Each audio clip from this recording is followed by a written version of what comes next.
O famoso problema da corrente suspensa. Prenda uma corrente a duas paredes. As duas extremidades aqui estão fixas, tá, nas paredes. A distância horizontal entre os dois extremos é d. A distância vertical entre os dois extremos é lambda. O comprimento da corrente é L. Qual que é a forma que essa corrente ela assume, dado que essa corrente possui uma densidade de massa, né, por unidade de comprimento uniforme. Bom, uma coisa que a gente pode fazer aqui é analisar o que acontece num trechinho pequeno de corrente primeiro. Então, eu posso dar um super zoom nesse trecho aqui e eu vou ter tração de um lado e tração de um outro, né? Assumindo aqui um sistema de coordenadas cartesiano y por x. Então, eu tenho tração num ponto x e tração num ponto x mais dx. O que eu posso observar aqui? Que como não tem nenhuma outra força além de tração aqui no meu problema na horizontal, então, a componente horizontal da tração ela tem que ser igual, né, tanto de um lado quanto de outro. Então, Tx, né, a componente horizontal disso daqui, é igual a C, uma constante. Tem que ser a mesma ao longo de toda a corrente. Então, a gente já constata daqui que Tx é igual a uma constante C, que é algum número real aí. Beleza?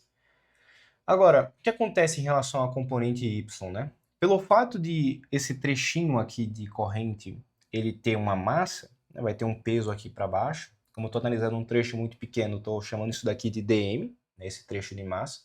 Eu tenho naturalmente que existir uma diferença entre as trações aqui na direção vertical, porque se a tração não fosse maior aqui para cima, por exemplo, em comparação aqui, se fosse igual, por exemplo, né, essas duas se equilibrariam, mas teria ainda uma componente do peso para baixo, que faria a corrente se deslocar. Então, estou aqui analisando isso aqui numa situação de equilíbrio. Tá? Então, no equilíbrio, depois que eu solto essa corrente, eu quero encontrar a forma que ela assume.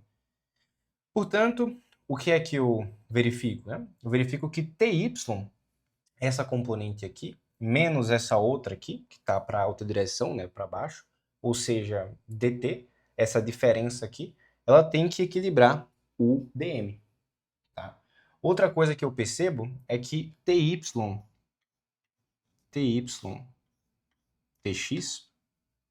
ele está na mesma direção do crescimento da curva. Pense comigo, ty está para cá, na vertical, tx está para cá, e a direção, né, aqui de crescimento da curva é a mesma direção que essa tangente, ty sobre tx, tá bom? Então, ty sobre tx é igual a y', a derivada, né, aqui da minha trajetória. Como Tx é uma constante, isso daqui implica em Ty igual a C y'. Então vamos guardar essa informação aqui. A outra coisa que eu percebo é que dt, ou melhor, dty nesse caso, né? dty,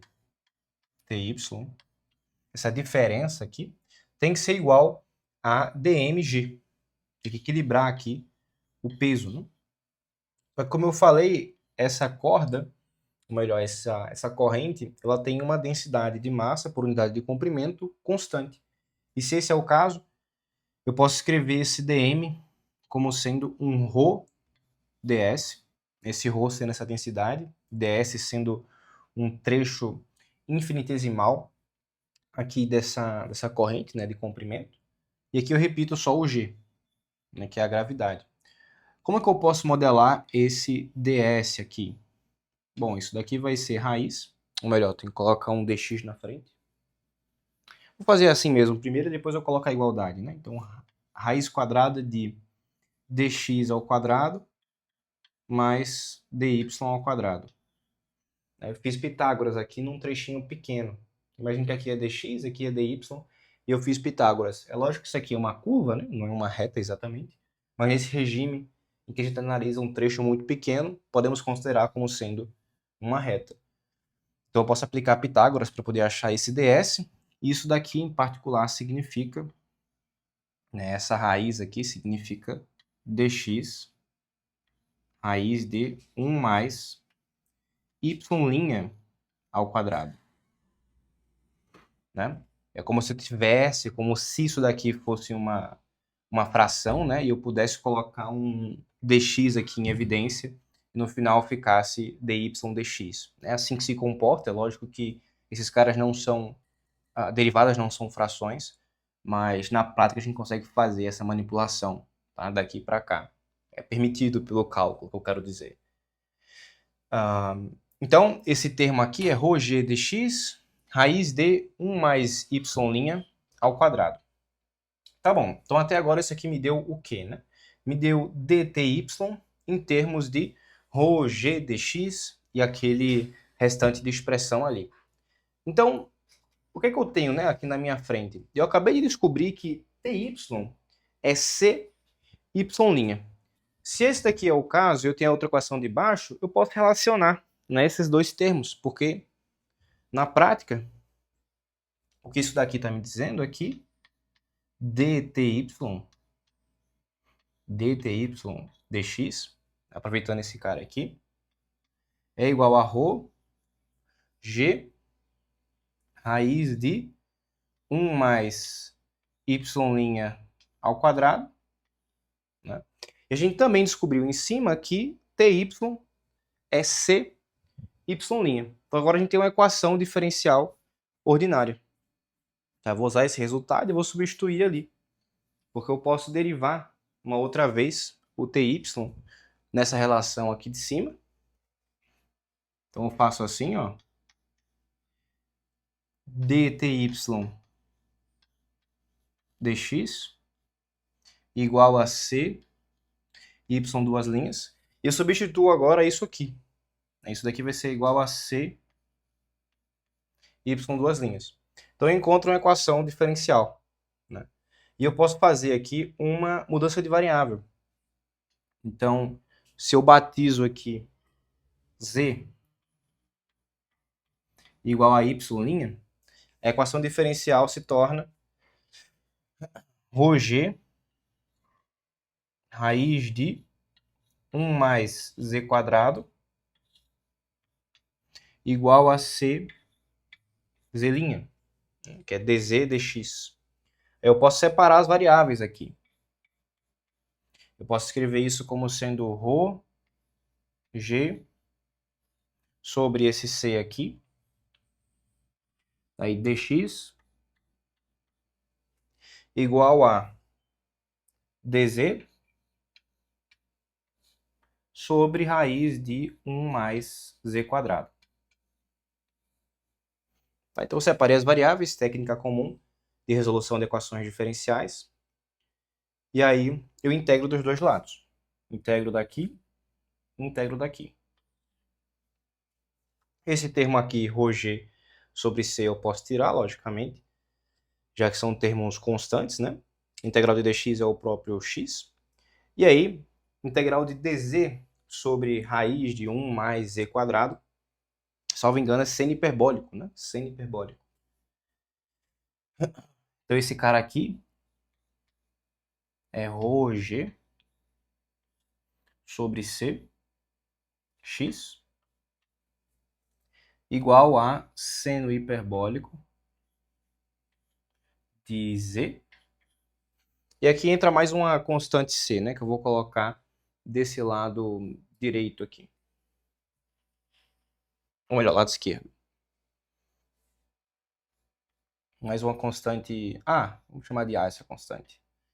Fica do lado direito seno hiperbólico de z.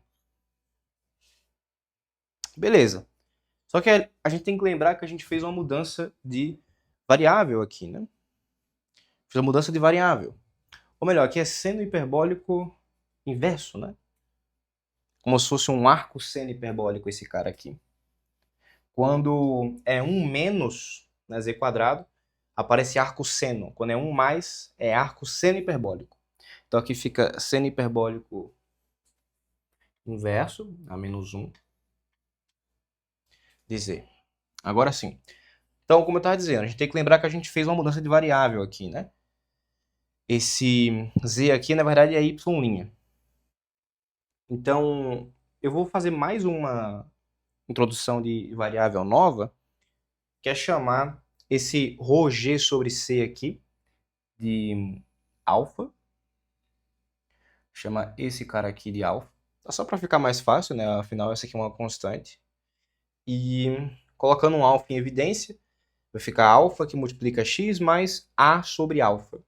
E aí, com base nisso, eu vou chamar esse A maiúsculo aqui de um A minúsculo vezes alfa. Então, A minúsculo é Azão sobre alfa, né? Só para poder a expressão final, né, ela ficar mais tratável. Então, vou trazer esse resultado aqui para cima. Eu vou encontrar alfa x, melhor, alfa que multiplica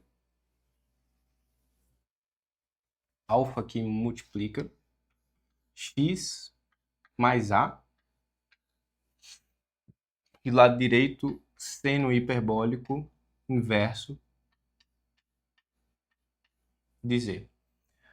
Daí agora, eu posso passar esse inverso para lá, né? E eu encontro que z é seno hiperbólico, agora sem o inverso, alfa x mais a minúsculo. X mais a. Tá bom. Só que quem é z, né, que a gente viu agora há pouco?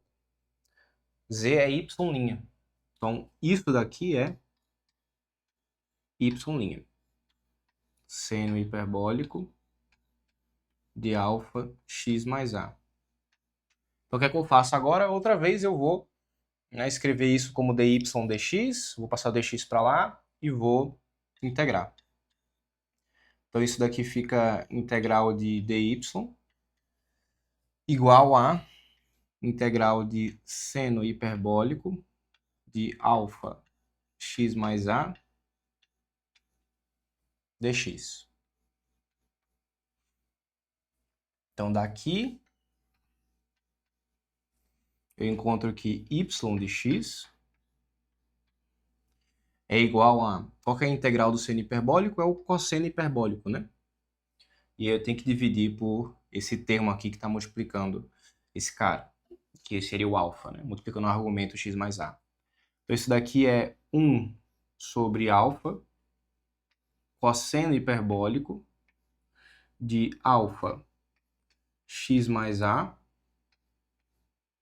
mais alguma constante de integração, que eu posso chamar de h, porque no fim, como essa constante está associada ao y, inclusive ficou um pouco saindo da gravação, né? Deixa eu botar mais para cá, para poder aparecer na tela. O h ali, ele é um desnível, né? Onde eu escolho como sendo o nível y igual a zero. Então, por essa razão, eu não preciso me importar com ele, ele não tem significado físico, por assim dizer. É só onde eu imponho o nível y igual a zero, é a escolha do sistema de coordenadas. Tá? Então, y de x igual a 1 sobre alfa cosseno hiperbólico de alfa x mais a mais h. Agora não é possível que tenha ficado fora, né? Ficou não. Beleza. Então, a gente pode, como eu mencionei, ignorar esse h. Né? Só a escolha da origem do y. Então, quando h é igual a zero, essa expressão vai ficar y de x igual a 1 sobre alfa cosseno hiperbólico de alfa x mais a. Dá para ver aqui também? Dá. Tá bem na bordinha do quadro, mas dá para ver, né? Tá bom. Então a gente já sabe agora que a forma dessa corrente é algo do tipo cosseno hiperbólico. É algo do tipo cosseno hiperbólico. E esse formato é o que a gente chama de catenária. Tá? Catenária. Então, vou colocar aqui, ó. Catenária. Essa trajetória, né, esse formato, essa função dada pelo cosseno hiperbólico, a gente chama de catenária. Tá? Um grande problema aí de física que aparece, né, nessa questão aí da corrente suspensa. Então, uma expressão bem bonitinha. Então, isso já resolve, né, a princípio, a letra A do problema da lista que eu coloquei para vocês na Alexandria, né? Quero determinar esse formato aqui. Se você quiser, você pode ainda, só para eliminar, né, algumas constantes que são indesejadas, por exemplo, aquele A aqui. Se você quiser eliminar isso, você tem que pensar que a gente tem que aplicar algum tipo de condição inicial, né? Por exemplo, eu posso tomar a minha origem do sistema de coordenadas, em que a coordenada x igual a zero, ela ocorre no local em que essa corrente aqui, né, tem a mínima tensão. E quando que a mínima tensão acontece? Bom, a gente já viu que TY é igual a CY', né? Então, quando Y' for igual a zero, de modo que essa tensão aqui também seja zero, isso vai acontecer. Então, o que eu quero é que Y' seja igual a zero, tá? E se esse é o caso, então, aplicando Y' de zero igual a zero, ou seja, colocando a tensão, ou melhor, o ponto de tensão mínima, né, tensão zero, sendo o local em que x igual a zero, impondo essa condição aqui, eu encontro que vai aparecer aqui seno, né, zero, né, daqui, igual a seno hiperbólico de alfa vezes A. Já vai sair um alfa aqui, junto com um x mais A, só que x é zero, então A vezes seno hiperbólico de alfa A, é o que aparece aqui. A vezes seno hiperbólico de alfa A. E para isso aqui ser zero, sempre, né, independente desse alfa aqui e tal, eu preciso de A igual a zero. Isso aqui implica em A igual a zero. Então eu chego na expressão final, y de x igual a 1 sobre alfa, cosseno hiperbólico de alfa x, tá? Para a forma daquela corrente suspensa e estática. Então, só para relembrar em que condições isso aqui acontece, nessa expressão, eu tomo a coordenada x igual a zero aqui como sendo o local onde exatamente essa corrente ela tem tensão zero, é o ponto aqui de tensão mínima, o ponto mais baixo da corrente. Você poderia argumentar, poxa, mas se essa parede fosse mais para cá, por exemplo, você fixasse não esse extremo, mas fixasse esse outro aqui, né, por exemplo. Então, se eu fixo esse outro extremo na parede, em vez desse daqui, não vai ter nenhum ponto, né, ali da corrente em que essa tensão ela é zero, né? Todos os pontos nesse trecho curvo daqui até aqui tem tração não nula. Mas você ainda pode fazer essa manipulação aqui escolhendo, né, o x na origem do sistema de coordenadas ali, com x igual a zero, sendo à esquerda, né, da parede, à esquerda, antes. Ou seja, no local onde seria essa tração aqui nula se eu continuasse, né, a corrente. Então, de toda forma, você pode fazer essa manipulação aqui, escolhendo essa origem convenientemente. E o H, ele some, né, impondo a origem ali, né, no y igual a zero. Bom, é só uma questão de escolha de sistema de coordenadas, para poder se livrar dessas constantes de integração. É só o que eu estou argumentando aqui. É porque algumas dessas passagens podem ser um pouco confusas para algumas pessoas, mas eu prefiro esclarecer que é tudo uma questão de escolha de sistema de coordenadas, né, dos pontos aqui estarem em locais convenientes que você define, para que a expressão final ela fique mais bonitinha. Tá? É só isso daqui. Então isso conclui a resolução da grande questão aqui desse problema, né, que é encontrar a forma dessa corrente e o fato dela ser uma catenária. Daí você poderia perguntar também como eu encontro esse alfa aqui, que a gente definiu, onde foi aqui, ó, ρg sobre c. Esse C apareceu aqui também. E lembra que a gente introduziu o C só dizendo que o Tx era constante. Mas como que eu determino ρg sobre C, em particular o alfa aqui, em termos do lambda, né, que é essa distância vertical entre os dois extremos, em termos do d, que é a distância horizontal entre os dois extremos, e em termos do L, que é o comprimento, né, da corrente. Então, essa daqui é outra discussão. Vamos fazer isso daqui agora, dessa vez já assumindo essa expressão aqui para o y de x. Então vamos lá, como que a gente faz para poder determinar, né, dado que y de x é 1 sobre alfa cosseno hiperbólico de alfa x, em que eu estou escolhendo esse local aqui, né, o x igual a zero, no ponto de tensão mínima, de tensão nula. Dado que eu faço essa escolha aqui, eu tenho essa expressão, como que eu acho esse alfa em termos de L, lambda e D? Olha só, se eu chamo esse ponto de x igual a zero, eu posso dizer que esse cara aqui é um menos x0, né, aqui nesse extremo esquerdo. Então, eu vou colocar aqui, ó. Isso aqui é menos x0. E eu posso dizer que esse outro extremo aqui,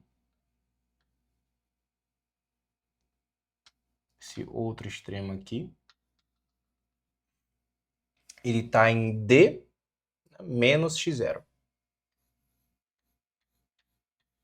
Então, eu pego todo aquele comprimento horizontal ali e subtraio desse trechinho aqui, que tem tamanho x0. Então, menos x0 e D menos x0. x0 é só essa diferença aqui, né? Esse tamanho que eu estou chamando de x0. Depois a gente tem que eliminar, né, essa variável do problema. Mas isso daqui é verdade. E aí, se esse é o caso, o que é que eu tenho? Agora, para a vertical, que y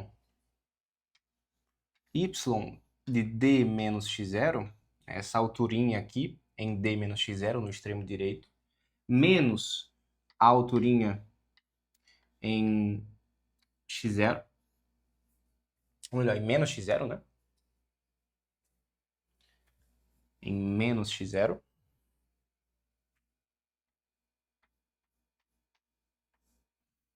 Essa coordenada aqui menos essa daqui me dá, né, o tamanho lambda.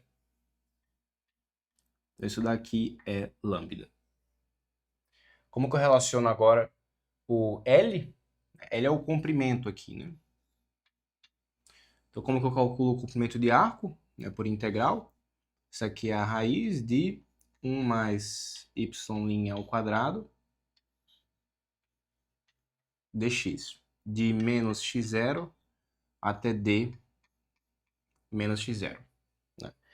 Então, eu construí aqui uma equação, ou melhor, duas equações, que relacionam tanto d quanto lambda quanto L. Essas coisas aqui que eu posso fazer com os dados do problema para poder, de alguma forma, eu me livrar, né, do x0 e do lambda que aparece aqui. Então, duas variáveis desconhecidas, né, e tenho duas equações. Então, isso já é suficiente para eu conseguir resolver o sistema.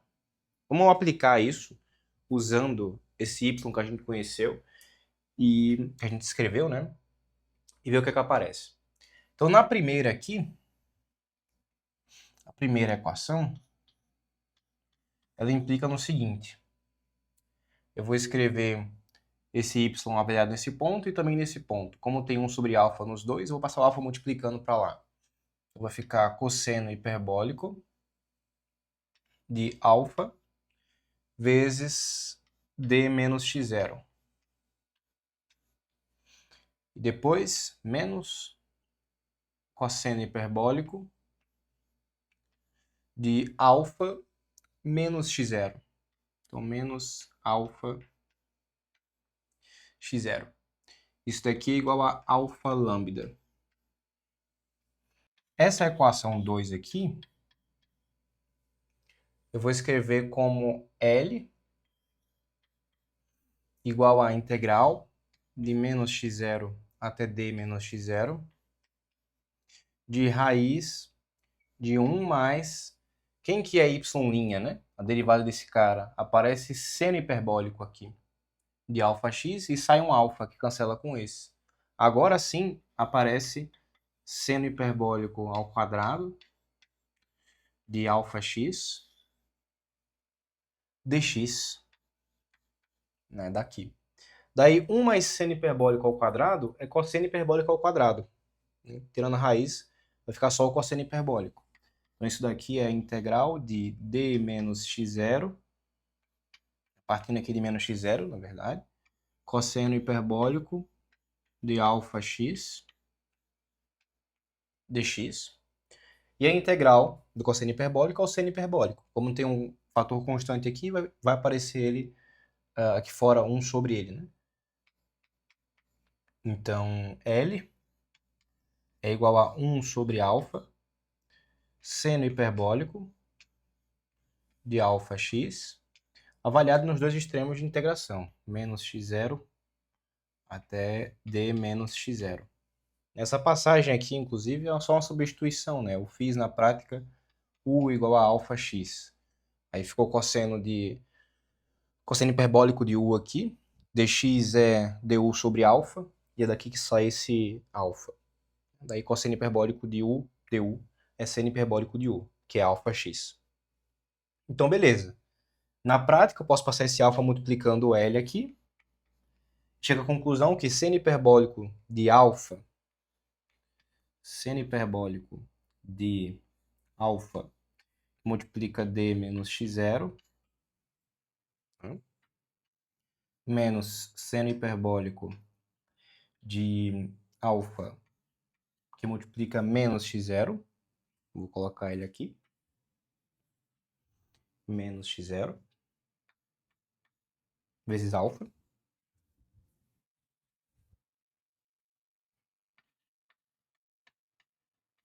Essa expressão aqui, né, ela é igual a L, ou melhor, a alfa L, já que eu passei o alfa multiplicando. Tá? Então agora eu consegui, né, essas duas equações. Eu tenho essa daqui, que eu vou chamar de equação 3, e essa aqui de baixo, que eu vou chamar de equação 4. Agora, com 3 e 4, eu posso eliminar, né, a dependência de x0 que eu tinha comentado. Basta eu pegar essa expressão aqui e levar ao quadrado, essa expressão aqui também levar ao quadrado, e subtrair uma da outra. Vamos fazer isso. Sendo esse o caso, agora eu faço 4 ao quadrado menos 3 ao quadrado. Então vai ficar esse seno hiperbólico aqui ao quadrado, menos esse cosseno hiperbólico aqui ao quadrado, que dá menos 1. Né? Se isso daqui vale, então o oposto disso dá menos 1. Então esse daqui é menos 1. Daí, seno hiperbólico de αx0 ao quadrado menos esse cosseno hiperbólico aqui de αx0 ao quadrado também dá menos 1. Né? Agora eu tenho 2 vezes esse seno menos 2 vezes esse. Isso aqui acontece porque aparece o menos com menos, né? Já que eu estou fazendo essa expressão aqui menos essa. E desse produto notável aqui, por ter um menos aqui no meio, aparece também 2 vezes esse. Tá? Naturalmente. Então tá bom. Eu quero fazer aqui um cancelamento. Né? Eu vou inclusive manter o menos alfa x0 aqui, em vez do alfa x0 só, porque dessa forma eu consigo, na hora que eu somar os argumentos, né, da soma de arcos que for aparecer, ó, alfa menos x0 com alfa x0. Na verdade aqui já está negativo, né? Menos alfa x0 com mais alfa x0. Mas o que depende mesmo é da soma de arcos. Porque no final, ó, o que eu estou antecipando aqui é que aparece seno vezes seno, né? E pelo andar da carruagem, se ficar mais aqui, vai ficar seno mais cosseno. E essa expressão é o cosseno da diferença. Então vai ficar alfa menos x0 menos alfa x0. E esse menos com menos dá mais. Eu quero cancelar os alfa x0 aqui no final, né, nessa expressão. Para isso eu vou ter que manter também, então, esse cara aqui embaixo, tá? Como menos. Senão não cancela.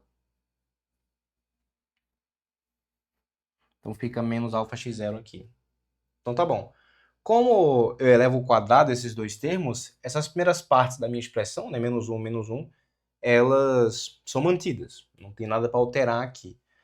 A diferença vai ser agora quando eu fizer 2 vezes esse, porque quando eu faço isso, eu encontro 2 seno hiperbólico de alfa d menos x0 vezes seno hiperbólico de menos alfa x0. Daí se eu ponho um 2 em evidência aqui, ou um menos 2 em evidência, no caso, vamos colocar 2 mesmo, tá? Mais 2. Daí vai ficar menos seno hiperbólico de alfa d menos x0. E o outro termo aqui é seno hiperbólico de menos alfa x0. Daí aparece aqui embaixo o próximo termo, que seria menos 2 vezes esse. Só que como eu estou subtraindo ali, né, vai ficar mais. Então, mais cosseno hiperbólico de alfa d menos x0. Aí tem outro termo aqui, que é o cosseno hiperbólico de menos alfa x0. Agora sim, ó, isso daqui, por sua vez, é igual a alfa ao quadrado, L ao quadrado menos lambda ao quadrado. Vai ficar menos 2 daqui, né? Mais 2. Cosseno menos seno, né? É a expressão para uma soma de arcos aqui de cosseno, né? Nesse caso, pelo fato de aparecer cosseno menos seno, isso indica cosseno hiperbólico de um argumento menos o outro. Cosseno hiperbólico de um argumento menos o outro. Tá? É o contrário do que a gente geralmente usa com funções trigonométricas principais. Funções trigonométricas principais, tipo cosseno e seno. Com hiperbólico, esse sinal troca. Então, isso daqui é cosseno hiperbólico de alfa d menos alfa x0, né? Menos esse cara aqui, dá mais alfa x0. Então, eles cancelam e fica, né, alfa d. Parando para pensar agora, eu acho que mesmo se eu não tivesse feito essa desfeito, no caso, né, a troca que eu tinha feito aqui e aqui, ainda ia aparecer isso. Eu estava preocupado por conta dessa mudança aqui do sinal na adição de arcos, mas também funciona. Tá? Foi só uma impressão. Então aqui fica alfa ao quadrado, L ao quadrado, menos lambda ao quadrado. Né? Agora eu tenho uma expressão que relaciona alfa com L, lambda e D. E era isso que eu queria achar, no final de contas, para essa segunda parte do problema. Então, na primeira parte do problema, a gente encontrou quem que era esse y de x. É uma catenária, é dado pela expressão cosseno hiperbólico. E na segunda parte do problema, o nosso interesse foi determinar esse alfa que aparecia nas contas, né, que era ρg sobre c, onde c era o valor constante da tração aqui, né, na horizontal. Como determinar ele em termos do lambda, do d e do L. Então, se você sabe o comprimento da sua corrente, você mediu com a régua, você sabe essa distância aqui que também mediu com a régua, e essa outra aqui também. Aí, né, o y de x, a forma aqui dessa catenária, ele fica completamente determinado, tá? Do ponto de vista de saber para uma dada corrente qual é exatamente aquela catenária, né, sem precisar de constantes que foram introduzidas por integração e outras coisas, tá bom? Então eu espero que vocês tenham gostado, tá, dessa aula, uma aula de um assunto extremamente pertinente, de um problema muito interessante, determinar a forma de uma corrente suspensa, tá bom? Isso é usado em várias coisas na física, na engenharia, e eu acho que foi bem engrandecedor trazer para vocês isso daqui hoje. Muito obrigado pela sua atenção, a gente se vê na nossa próxima aula.